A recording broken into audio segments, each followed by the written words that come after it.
2020년 9월 29일 러시아의 한 산속 작은 마을에서 결혼식이 열렸습니다. 이날 신부는 36살이었던 옥사나와 35살이었던 남편 스테판. 이날 결혼식에 참석한 모든 사람들은요, 얼굴에 큰 미소를 지으며 이 부부를 축하했습니다.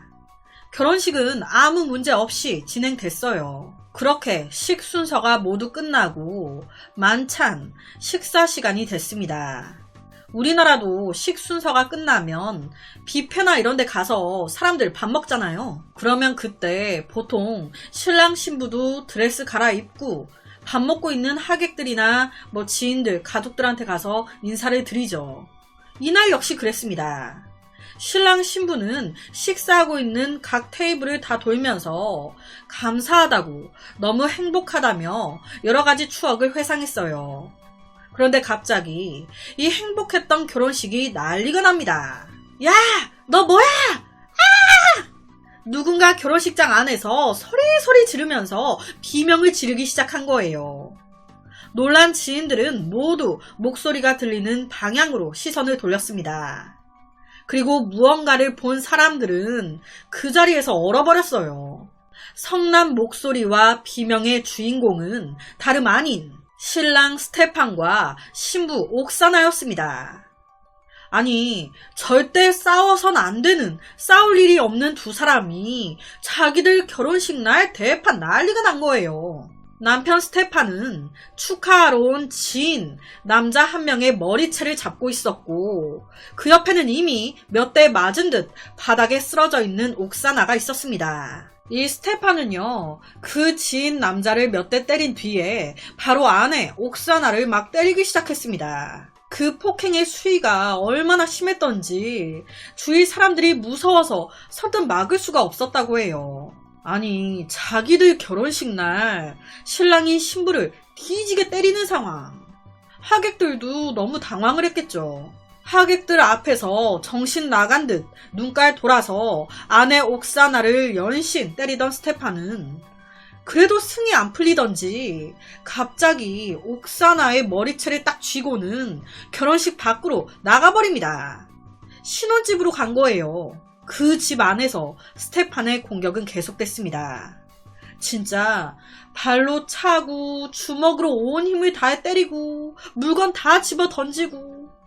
이때 스테판은요, 오늘 자기 신부가 된 옥사나의 머리와 배만을 집중적으로 때렸습니다. 그 고통을 견디지 못한 옥사나는 폭행당하던 도중 의식을 잃었어요. 보통 눈깔 돌아가지고 정신 나가 있다가도 상대편이 의식이 없다 싶으면 놀래서 그제라도 제정신을 차릴만 한데 이놈은 달랐습니다. 죽었나 보다. 바로 의식 잃은 옥사나를 차에 태우고 근처 계곡으로 갑니다. 그리곤 거기에서 그냥 던져버려요. 그냥 버립니다. 쓰레기 마냥. 오늘 결혼한 사이예요. 서로 사랑하면서 잘 살겠다고 결혼 서약한 지 몇 시간도 안 돼서 이런 일이 벌어진 거예요.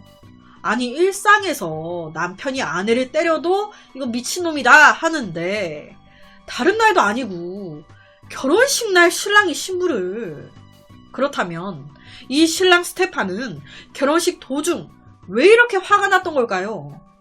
왜 신부 옥사나를 갑자기 때리기 시작한 걸까? 우선 이 둘의 만남부터 쭉 봐야 될 것 같아요.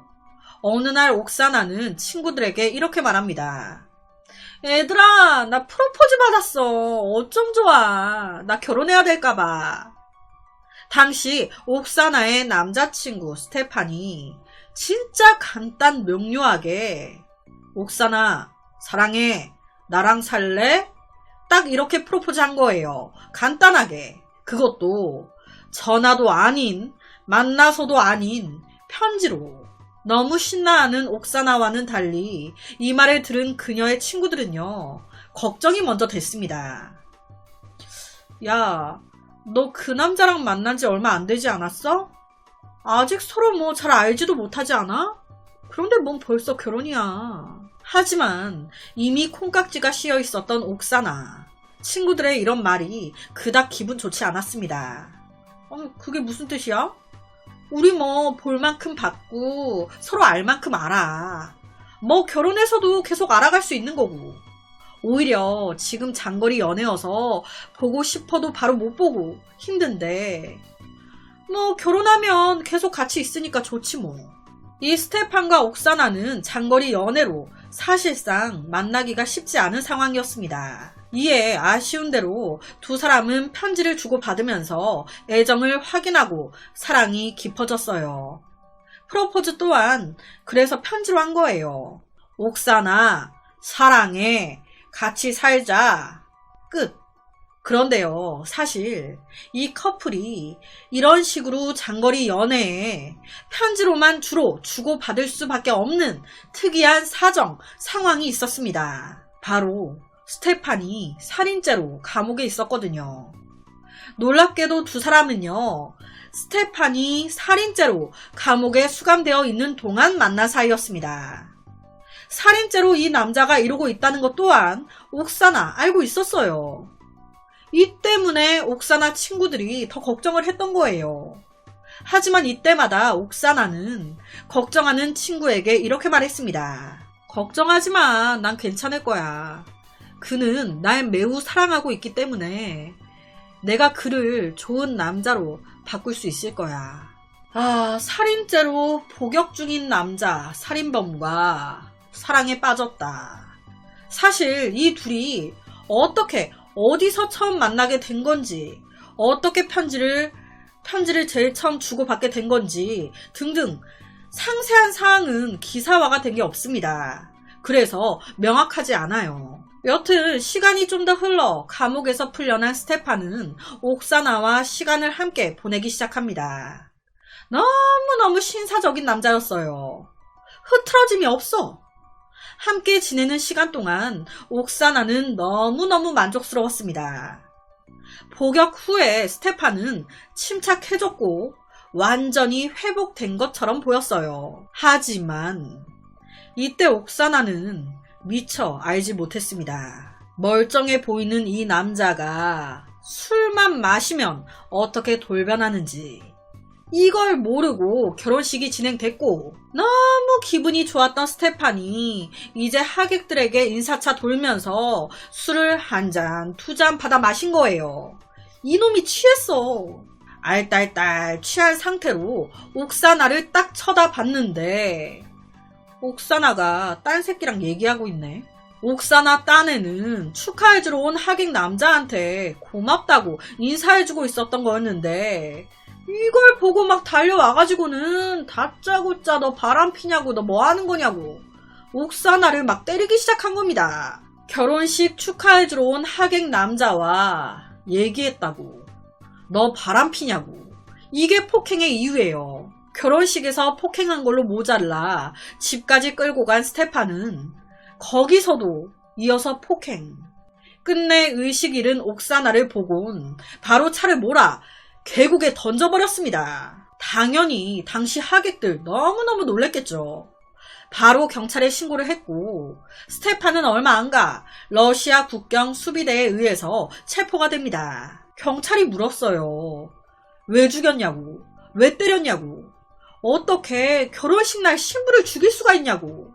그랬더니 눈 하나 깜짝 안 하고 스테판이 그랬대요. 그 여자가 잘못한 거예요. 지가 알아서 처신 잘했으면 내가 그랬겠어? 결혼식 도중에 옥사나가 다른 남자랑 얘기했다고요. 그래서 때렸어. 내가 뭘 잘못했습니까? 그 여자가 잘못한 거지. 난 잘못이 없어. 끝까지. 지가 처신 잘했으면 내가 그랬겠어? 누가 결혼식 도중에 다른 남자랑 대화하래? 자신의 죄 반성은 끝까지 안 했대요. 이런 놈이 옥사나를 그리워하면서 울기나 했을까요? 미안하다고 생각이나 했을까? 결국 얼마 안 됐어요. 2022년 8월 스테판은 징역 18년을 선고받았다고 합니다. 18년. 이것도 이해가 안 돼요. 이미 살인죄로 사람 죽여가지고 감옥에 갔다 온 남자였단 말이에요. 형기를 다 채우고 사회로 나온 지 얼마 안 돼. 지금 또 죽인 거거든요. 재범이에요. 재범. 그런데 18년? 와, 이거 너무 약한 거 아닌가?